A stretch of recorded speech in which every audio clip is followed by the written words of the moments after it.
In the sleepy town of Willow Creek, where time seemed to trickle slowly like honey on a cold day, there lived a young boy named Tim. With tousled brown hair and eyes that held an ancient sadness, Tim moved through his days like a ghost, unnoticed by his classmates and teachers. Every morning the sun painted hues of golden orange on the quaint houses of Willow Creek. The school bus trundled down the narrow lanes, collecting children bubbling with laughter and chatter. Tim would climb aboard and make his way to an empty seat at the back, his small backpack clutched tightly in his hands. The cacophony of the other children's laughter and shouts seemed distant, like echoes from another world. Tim's school was an old brick building that stood proudly amidst a sprawling playground. The school bell would ring, heralding the beginning of a day filled with lessons, play, and friendship. But for Tim, it was a melody that signalled the start of his solitary journey. In class, he would sit quietly at his desk, his gaze often drifting out of the window, longing for something he couldn't quite put into words. At recess, while the other children played tag and shared secrets, Tim would find a secluded corner and lose himself in the pages of a book or the worlds he created in his mind. His teachers often commented on how well-behaved and quiet Tim was, a boy who never caused any trouble. But behind those praises lay an unspoken concern. They wondered why Tim never participated or mingled with the other children, why his laughter never mingled with the joyous symphony of the playground. Tim's walk back home mirrored his journey to school. The house that awaited him stood quaint and unassuming. Inside, the rooms echoed with silence, the absence of voices a stark contrast to the vibrant households of his classmates. Tim's parents, engrossed in their busy lives, rarely had time to spare for their son. Tim would often find himself alone in his room, lost in thoughts and fantasies. Dinner was a silent affair, with Tim's parents engrossed in their own worlds, and Tim retreating into his own mind. There were no bedtime stories, no goodnight kisses, just the soft click of the door closing behind him, leaving him enveloped in darkness and silence. Thus, in a town where everyone seemed to know everyone else, Tim felt adrift and alone, like a leaf separated from its tree floating aimlessly through life.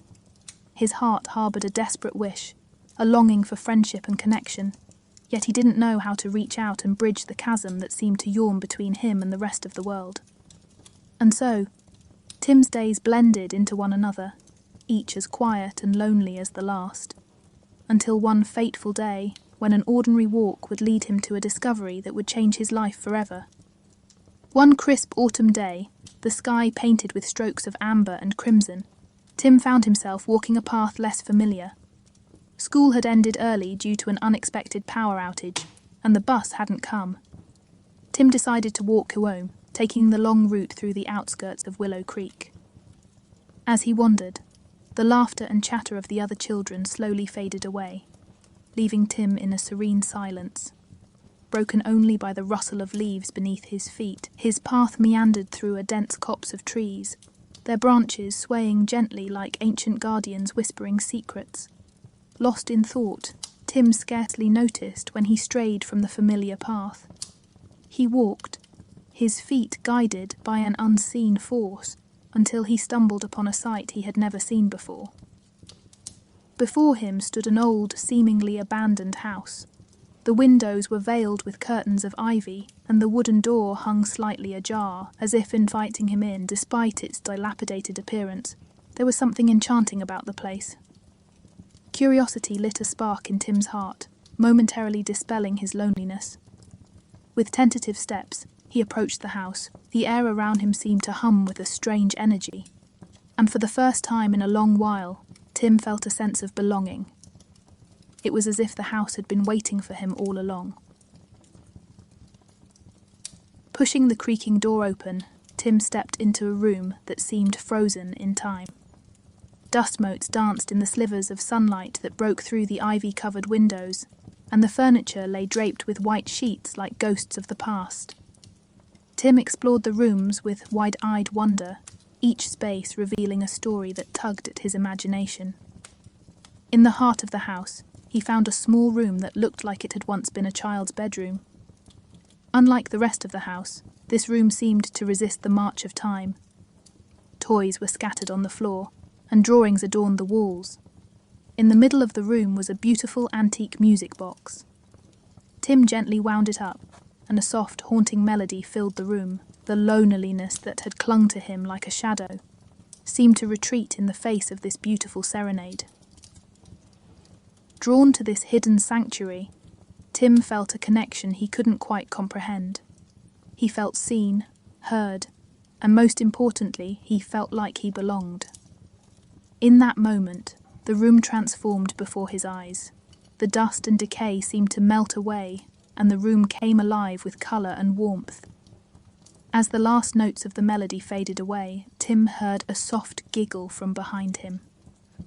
He turned around and, to his astonishment, saw a translucent figure of a child smiling at him. The figure seemed friendly and radiated a warmth that filled the room.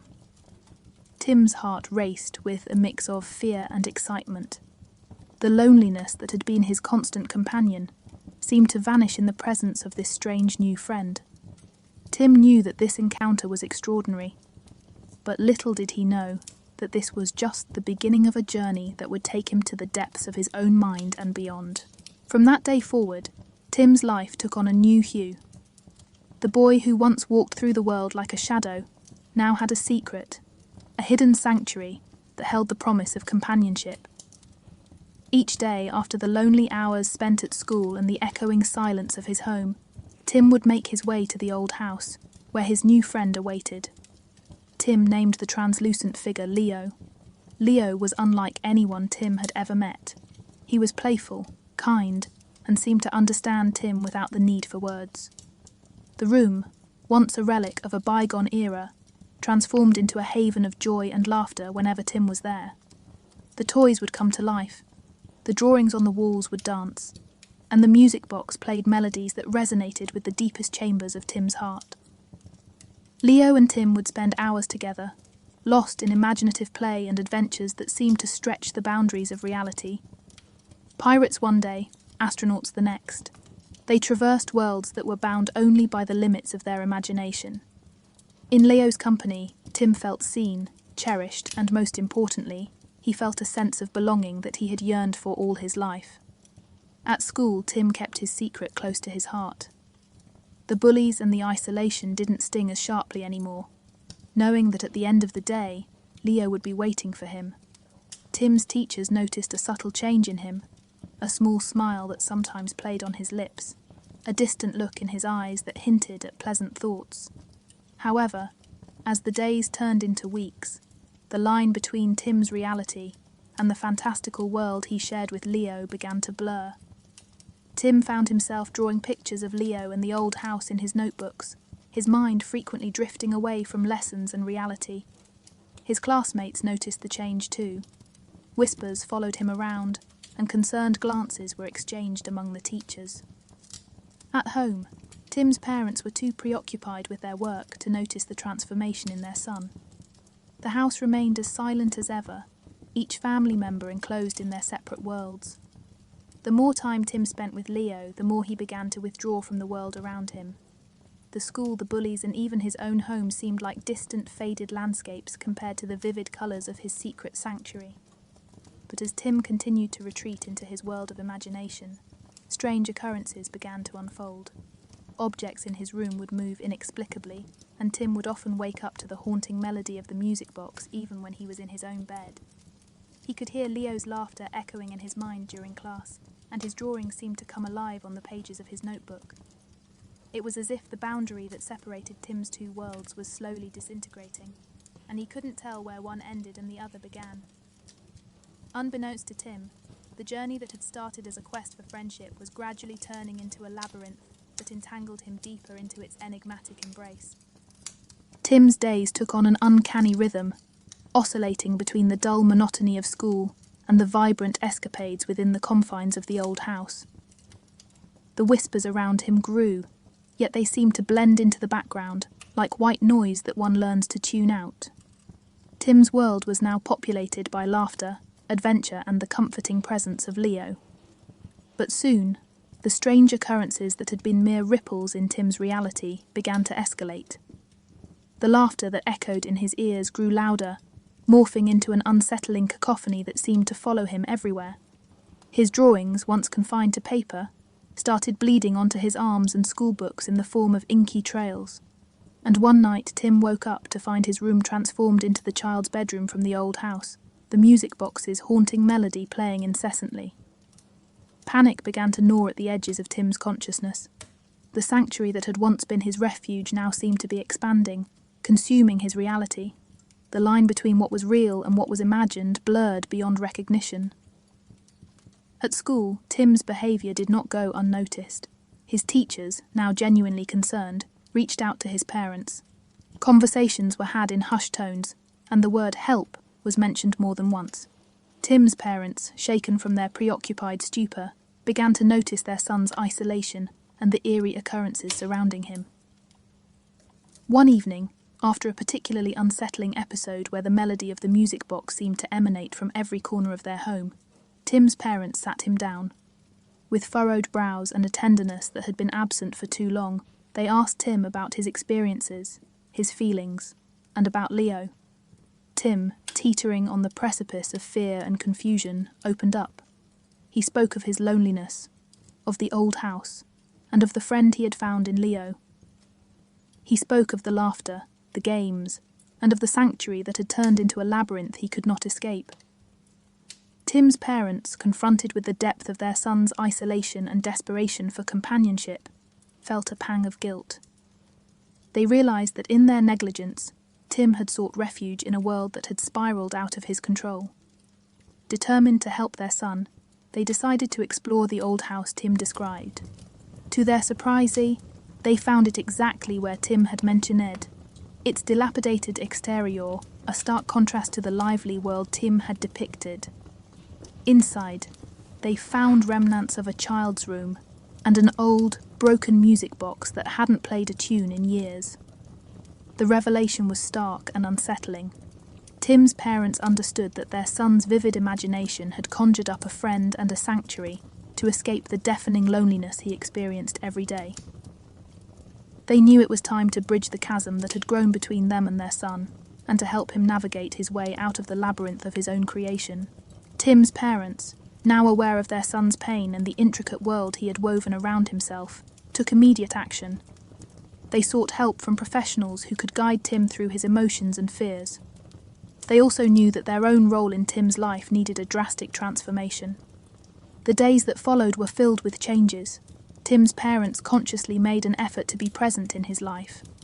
Family dinners, once a silent affair, became times of conversation and laughter. Tim was encouraged to speak openly about his feelings, his day at school, and about Leo and the old house. Slowly, the once imposing walls of isolation began to crumble. Tim started attending sessions with a child psychologist, Dr. Sarah Williams, who gently helped him navigate through his tangled emotions. Dr. Williams introduced Tim to art therapy, where he could channel his vivid imagination into creative expressions. Tim painted and drew, bringing to life worlds and characters, but this time they were confined to the canvas and not spilling over into his reality. The school was supportive as well. Tim was encouraged to participate in group activities, and his teachers made a conscious effort to foster an inclusive environment. Tim, though hesitant at first, gradually started opening up to his classmates. In parallel, Tim's parents took him regularly to visit the old house.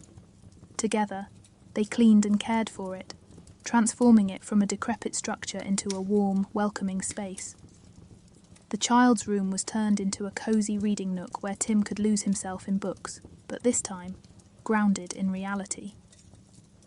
As Tim's connection with his family and peers strengthened, the occurrences that had once been alarming ceased. Leo, the translucent friend, appeared less and less, his presence fading away as Tim forged real connections with those around him. The laughter that had once echoed eerily was replaced by genuine laughter shared with classmates and family. The haunting melodies of the music box gave way to soothing tunes of bedtime lullabies sung by Tim's mother. One day, while painting in his therapy session, Tim created a bridge, a beautiful structure that connected two worlds. Dr. Williams noticed the symbolism and smiled, recognizing it as a sign of Tim bridging the gap between his imagination and reality, loneliness and companionship. Tim's journey through the labyrinth of his own creation had taught him and his family valuable lessons. His parents understood the importance of being emotionally present and available, and Tim learned to channel his imagination in ways that enriched his reality rather than escaping from it. The healing process was gradual, and every day was a step towards building a harmonious world for Tim, a world where he felt loved, understood, and never alone. Time moved forward as it always does, weaving events and experiences into the tapestry of Tim's life. The once lonely boy, whose imagination had conjured up worlds and friends to fill the void of solitude, had grown and transformed. His journey through the labyrinth had not only led him back to reality, but also enriched it with newfound connections and a deep sense of belonging.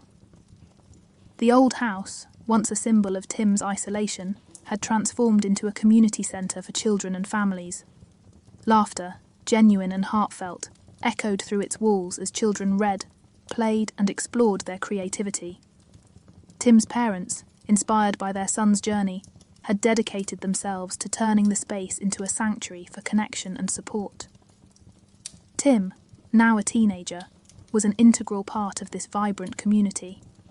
He led art workshops, where children were encouraged to let their imagination run wild on canvases and sketchbooks. His own experiences had instilled in him a profound empathy, and he became a friend and confidant to many.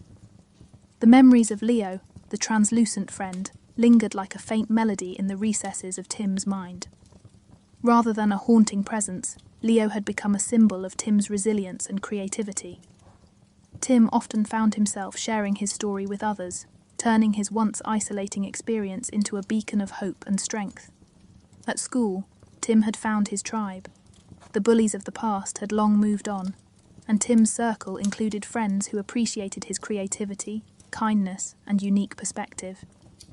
His artwork, often inspired by his journey, resonated with people and became a bridge that connected him to others in meaningful ways. Tim's family, too, had transformed. The silence that once permeated their home was replaced with conversations, laughter, and shared moments. Tim's parents, having witnessed the power of presence and connection, ensured that their home was always a space of warmth and understanding. One evening, as the sun dipped below the horizon, casting hues of amber and crimson across the sky, Tim stood in the room that had once been his secret sanctuary. The room was filled with children, each absorbed in painting their own imaginative worlds. Tim's eyes lingered on a painting that a young girl was working on, a bridge, vibrant and strong, connecting two worlds. A sense of completion washed over Tim. The labyrinth had unravelled, the shadows had retreated, and in their place stood a tapestry woven from threads of connection, creativity, and healing. Tim knew that every child painting in that room had their own worlds, their own struggles, and their own labyrinths to navigate. But they were not alone. Tim had emerged from his journey, not as a passive traveller, but as a weaver of his own tapestry, intertwining reality and imagination, solitude and companionship, in a harmonious dance. The boy who once felt alone in a sea of faces had found his place in the tapestry of life, and in doing so, had become a beacon for others navigating their own way through the labyrinth.